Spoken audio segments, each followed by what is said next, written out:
A ver. Bueno, no, sí, bueno. Me parece que no le puse el técnico, bueno. Bueno, esta va a ser bien cortita. Vamos a repasar varias de las diapos que... Vamos a repasar varias de las diapos que ya charlamos. Habíamos hablado que el 30% de la población puede tener hígado graso, entonces, y que la historia natural, habíamos dicho que tenemos una gran prevalencia de esteatosis, pero un 12 o un 14% hacen las formas más avanzadas.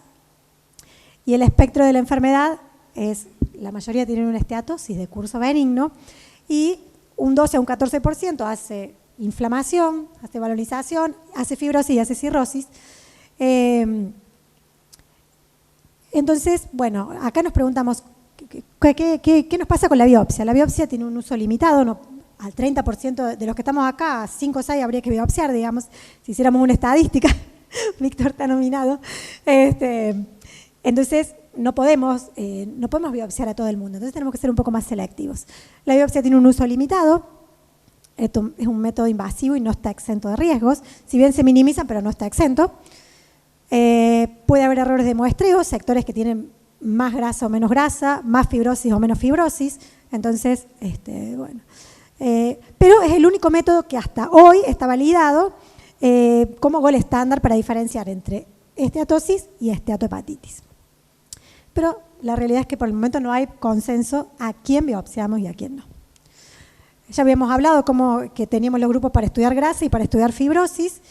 Para establecer la grasa ya habíamos hablado también cómo lo podemos hacer con esto y con la ecografía como la primera línea,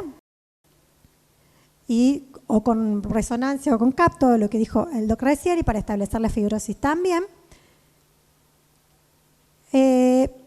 Entonces, vamos a la biopsia, que dijimos que es el gol estándar, que en la biopsia podemos encontrar esteatosis, o sea, grasa sola, que son... Uy, a ver si me olvidó cuál era.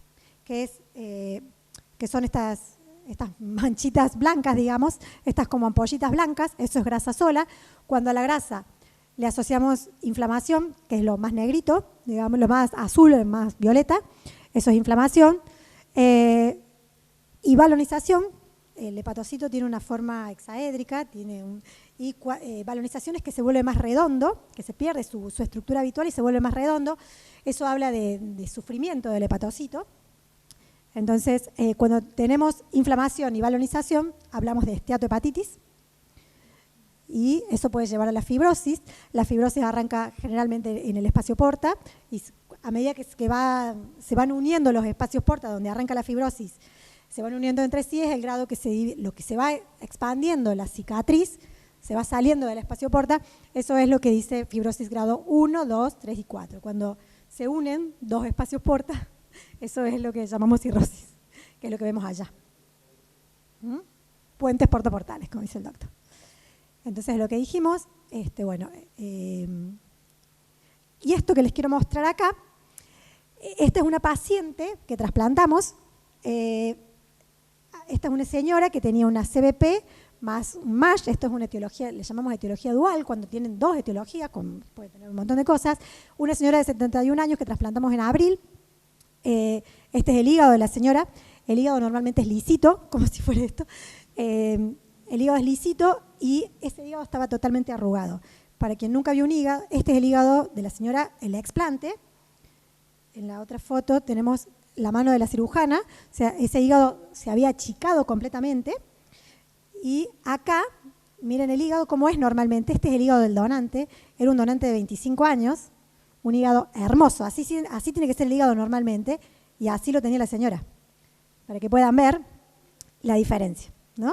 Este es el hígado destruido, todo como arrugadito y lleno de esos nódulos de regeneración, y este es el hígado hermoso. Eso tenemos la ventaja de los que hacemos trasplante, podemos ver estas dos cosas. Entonces, ¿qué tenemos que tener en cuenta? Bueno, nosotros, esto que hablábamos temprano, que nuestro gran problema es evaluar el riesgo de fibrosis. ¿Qué es lo que se recomendaría? Hacer un test los test, un FIB4, y si ese test da patológico, pasar una elastografía, y si esa elastografía da patológica o da poco confiable, ahí es donde podríamos pensar en la biopsia. Las transaminasas no nos ayudan mucho porque pueden ser normales o pueden ser patológicas, pero esas no nos ayudan para tomar ninguna decisión. La guía de consenso de la Sociedad de Hígado, que se hizo en el 2019, recomienda que cuando los test, que podría ser que cuando los test invasivos den alterados, los test no invasivos, como el FIB4 y luego la elastografía den alterados, ahí pensar en una biopsia hepática. Pero respondiendo la pregunta de cuándo biopsiar, decimos, cuando los scores y los métodos invasivos nos dan resultados confusos, no nos cierran. Si nos dice una fibrosis 4, por ahí no tiene mucho sentido biopsiarlo, y si nos excluye la fibrosis tampoco, pero en quienes no podemos excluir, o ante la sospecha de otra enfermedad, si tenemos anticuerpos a títulos altos, autoanticuerpos a títulos altos, o si tenemos la sobrecarga de hierro, que no podemos saber si esa ferritina está aumentada como la metabólica o porque realmente tiene una hemocromatosis. Entonces, en ese caso, decidimos biopsiar. Muchas gracias. Bueno, no, y una cosa que no dije muchas veces, lo que nos preguntamos es, ¿para qué biopsiar? Si por el momento no tenemos tratamiento para darles, entonces muchas veces decimos, bueno, lo biopsiamos, me dice una fibrosis 3, ¿y qué hago? O sea, si no modifica hábitos, a veces entonces también no siempre están que se biopsia, no biopsiamos porque sí, digamos, buscamos otros métodos.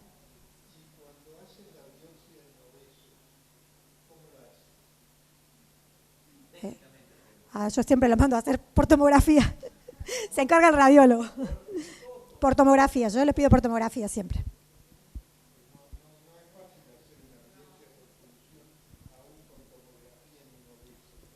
Sí, por eso no es lo más, claro, no, pero la biopsia no es lo más común que hacemos. No es lo más común, prácticamente no biopsiamos tanto por esto. Yo hacer el comentario, porque un poco intercambiar un poco conceptos, ¿no? De cuándo biopsiar, cuándo no. Yo creo que uno se tiene que preguntar cuándo biopsiar, pero también se tiene que preguntar cuándo no biopsiar, ¿no? Eso es un planteo muy importante. ¿Cuándo yo decido no biopsiar a mi paciente? Bueno, nosotros, hablando desde la pediatría, pero tenemos en este caso puntos totalmente en común.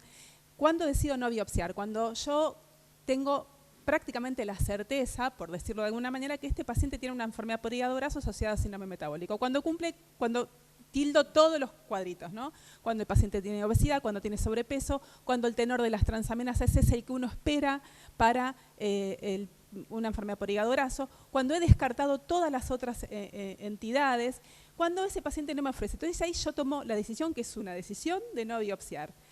Y después, por supuesto, cuando el paciente tengo dudas diagnósticas, cuando me parece que puede tener coexistencia de patología, porque la coexistencia de patología le cambia el pronóstico y eventualmente la respuesta al tratamiento, y cuando el paciente tiene todas las de la ley, me parece que es una enfermedad por hígado graso asociada de síndrome metabólico, cuando me parece que el chico está avanzando y está quemando etapas. Porque más allá de que no me dé ninguna novedad, lo que encuentro, sí va a ser importante para que esa familia y ese chico vea objetivamente el impacto que esta enfermedad está teniendo, más allá de que yo pueda intuirlo o predecirlo de otra manera. Y ni hablar, porque eso cambia. Nosotros hemos tenido la experiencia que cuando le mostramos a la madre y al chico el informe de la anatomía patológica, dice, wow, ¿no? Y es un dato objetivo que no es menor. Y ni hablar si vamos a instalar una terapéutica y, por supuesto, dentro de protocolos de investigación, no hay duda de eso. Pero me parece que uno tiene que plantearse cuándo decido no biopsiarlo, es una pregunta que nos lo tenemos que hacer, y cuándo sí decido biopsiarlo. Por ahora coincidimos en definitiva, pero bueno, quería aclarar eso. Sí, nosotros en la práctica diaria lo que hacemos en el hospital es, bueno, al paciente lo ponemos si estamos sospechando y descartamos el resto de las otras enfermedades, lo que hacemos es ponerlo en régimen. Si el paciente desciende de peso y se mejoran los valores de transaminasa y no hay ningún otro hallazgo en la ecografía, sobre todo el Doppler, que nos diga que tiene, qué sé yo, una punta de vaso o a lo mejor algún hallazgo de un hígado que no es normal, en ese caso, si se mejora con un tiempo de tratamiento que realmente corroboramos que la madre haya, porque también puede ser que no lo haga y por eso las transaminasas sigan altas. Entonces, esperamos un tiempo. Bajan las transaminasas, no hay nada, nosotros no biopsiamos, pero la biopsia sí lo hacemos si el paciente sigue con las transaminasas elevadas o tiene algo en la ecografía que nos hace pensar o que nos hace... Eso es lo que hacemos generalmente nosotros en el hospital.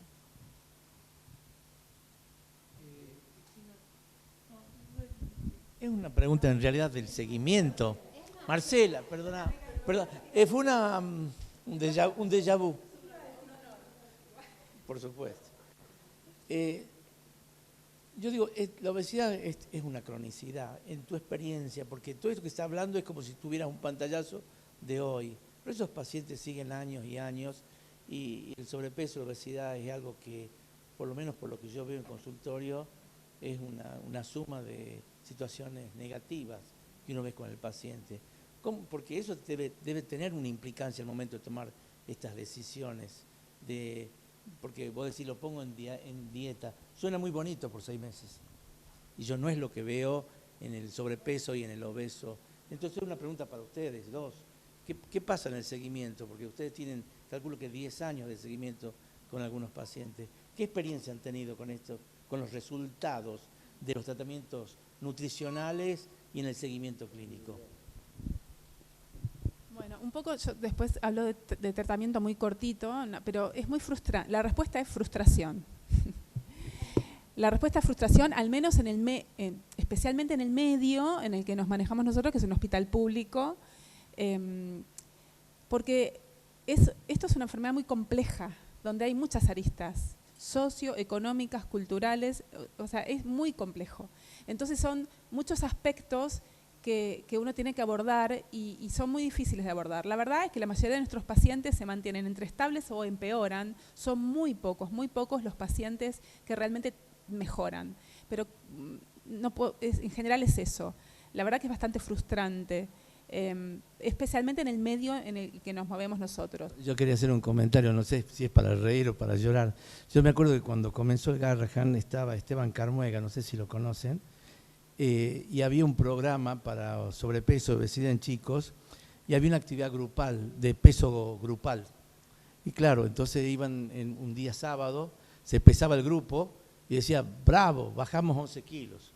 Y después venía individualmente uno que había aumentado 3 kilos solo de todo el grupo. Así que por eso te digo, el tema de la frustración es un tema importante. O sea, después cada chico es un mundo separado.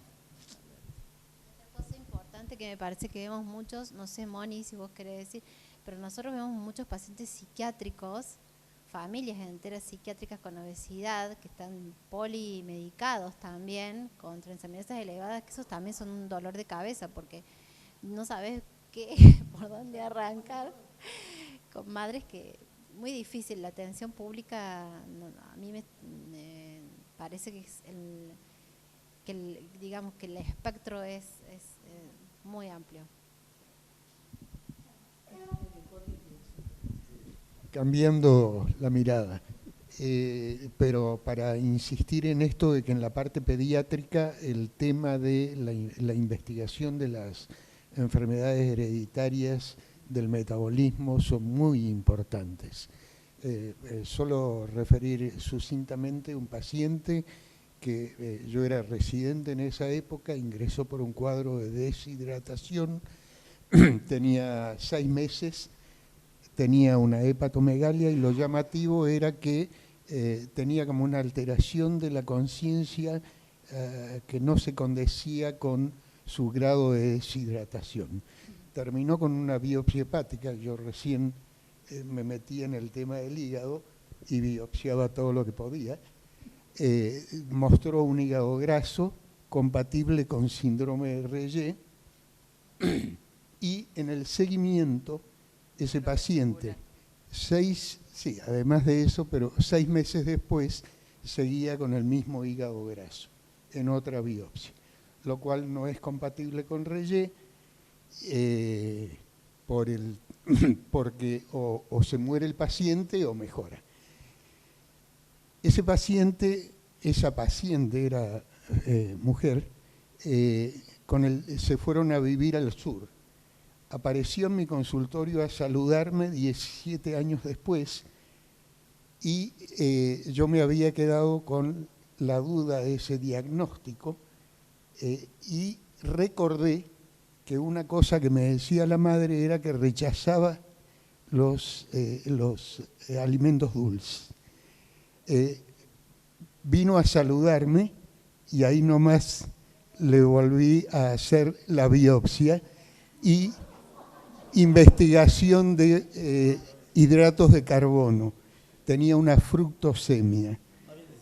Hoy es traductora en Canadá, debe tener más de 40 años seguramente, pero bueno, son las cosas que nos pasan con este tipo de enfermedades en el área pediátrica.